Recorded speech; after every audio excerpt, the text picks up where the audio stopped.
Hello and welcome to Bella's Crafty Cards. I'm Bella. Today I'm going to show you how I made these flowers with yarn stabilities.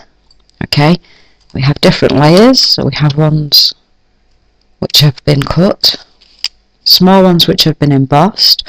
I'm also going to be showing you how to make tissue paper ones and like a 3D element rose. Okay, let's get started. Firstly, what you're going to do is you're going to decide what colour cardstock you need, and you're going to choose your stabilities. Okay, and you're going to lay them on top like that. Now I have my card, two pieces folded in half, so I will get two at the same time. Okay, you're going to lay them on your sandwich. It's going to be your A plate, your B plate. Mine's severely used, but it's okay, it doesn't affect the cutting at all. Lay them on the top, and your C plate on top of that, and you're going to run that through your cuttle book.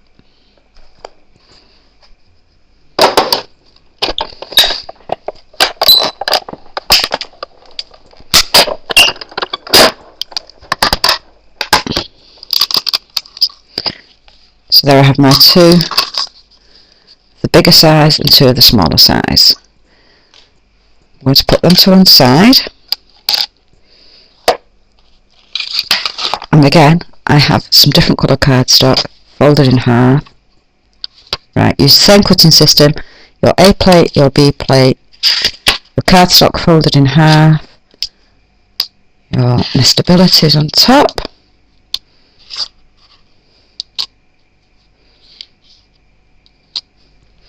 and then your C plate, and then you're going to run that through your cuttle book as well.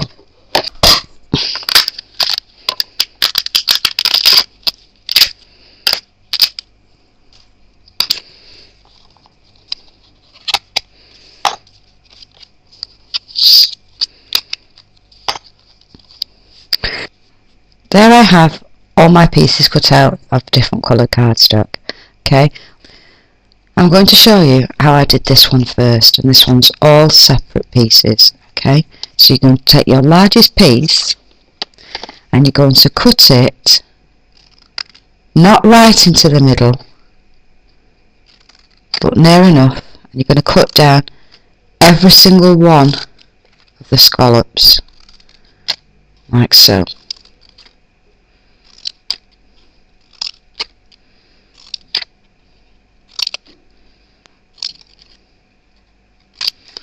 So it will look like that, okay, and still attached all in the middle. Let me just put these to one side. I'm going to bring in my mat. Now, I've had this mat a very, very long time when I first started crafting, and I wanted something, but didn't want to go out to the expense of buying everything. And what I did is, I have two mouse mats, and I've taken off the backing of one of them and I've glued them together using my pinfire glue. Okay, which now gives me my foam mat. You're going to lay your die cut shape on the top. You're going to get your biggest ball tool. You're going to rub each one of your petals, which breaks the fibres and makes it lift. Okay, bring it a little bit closer for you to show you. Okay, so you're just going to start at the top and then work your way down like that. Okay, you're going to do that to each one.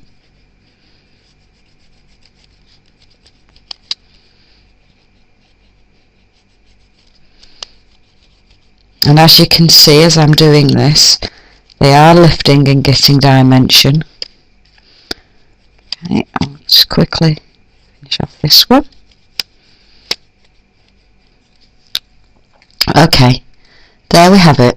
There's our flower now, with the back of our petals with the fibres broke. If we turn it over now and we press our ball tool in the middle, and you're just going to rub it round into a circle like so, which now lifts the petals up the opposite way, like that. Okay, which gives you a 3-dimensional flower. Okay, now you can do this one of 2 ways. Have a brad, my pokey tool, push my pokey tool through, attach my brad, and there we have it. Or you can place another one in the centre and do it that way. So there's your first flower done. Start with the next one.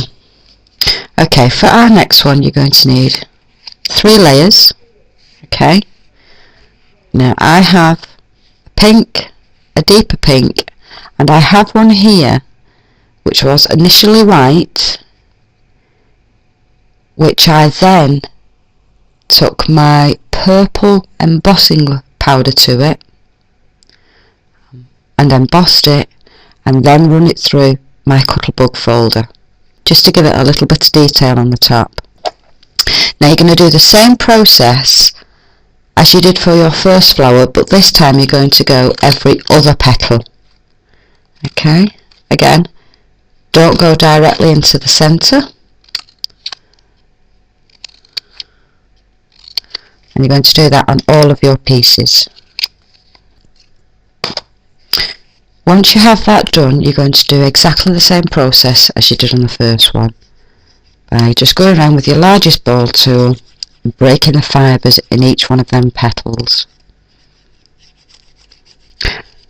By doing this as well, you are also adding texture to the other side, which gives it a bit more of a flowery look. Okay, I'm just going to do this to the rest of my pieces. Okay, there we have now all our fibres broke. Again, we're going to push down in the centre once we turn them over.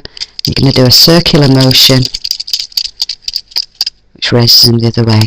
Okay, do that on all of them. With the smaller ones you just tend to just push it down in the centre. Okay, once you've done that, you need to line these up now on top of each other.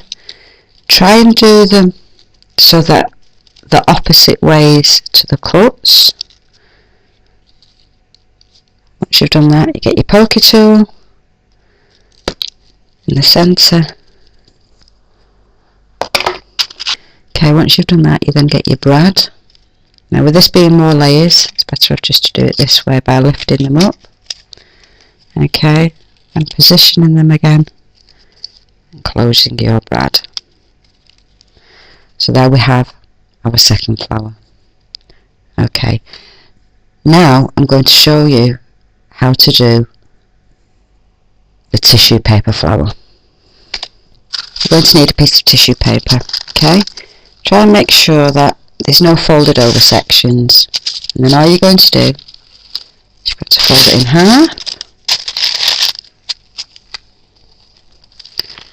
half again. You're going to keep doing this until you get the required size you want. Just keep folding it in half.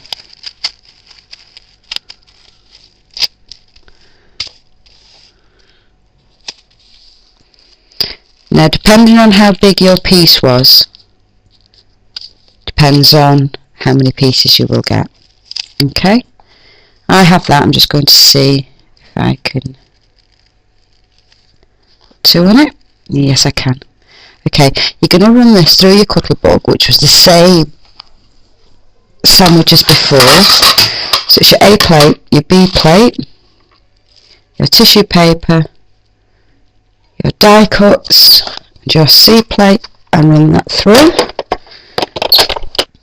I did mine in 2 different sizes, so I can make 2 lots of flowers out of this.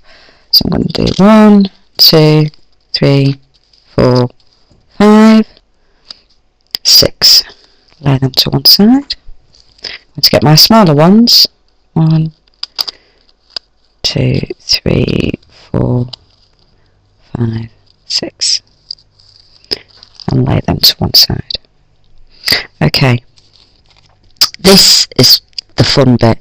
You're going to get each piece and you're going to screw them up, like that. Be careful with them though, because they are tissue paper. Okay, right, okay, you're now going to bring your mouse mat back in, and you're going to carefully now unfold each one of your die cut shapes.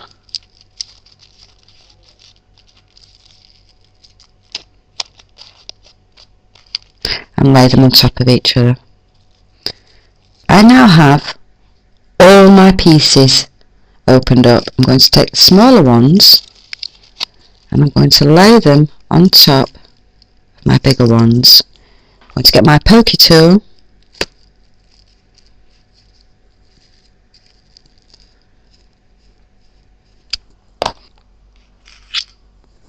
and my brad,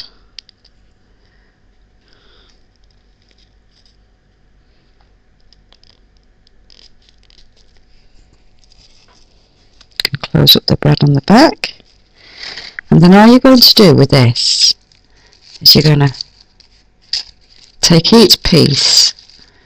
You can either do it individually or a small group together, and you're just going to bring them up to the centre like so. Okay.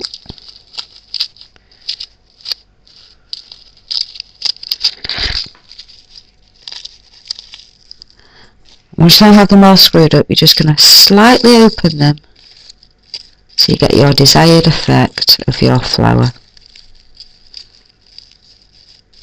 like so. And there we have it. There is your tissue paper flower. We're now on to the last flower of this tutorial.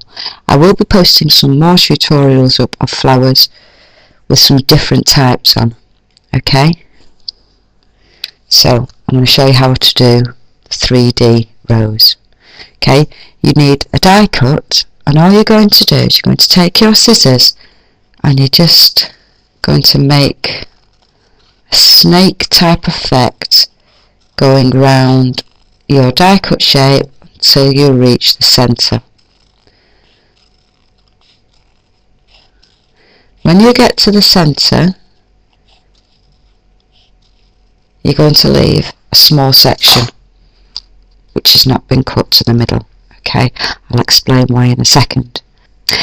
I have here a quilling tool. Now I think these are actually quite good to do these roses. All you're going to do is you're going to slide it onto the end, and you're just going to roll and roll and roll, keep rolling until you've got to the centre. Some people like to do this with their fingers. I think it's a lot quicker this way.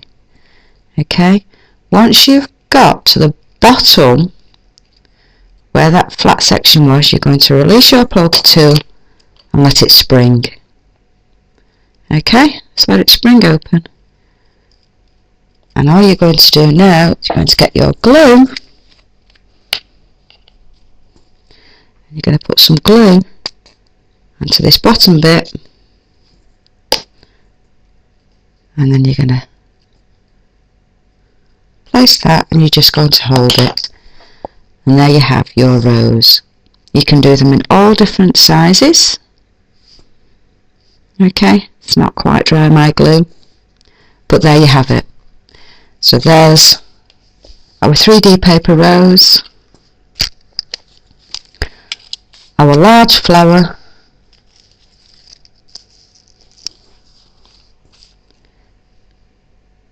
our tissue paper flowers,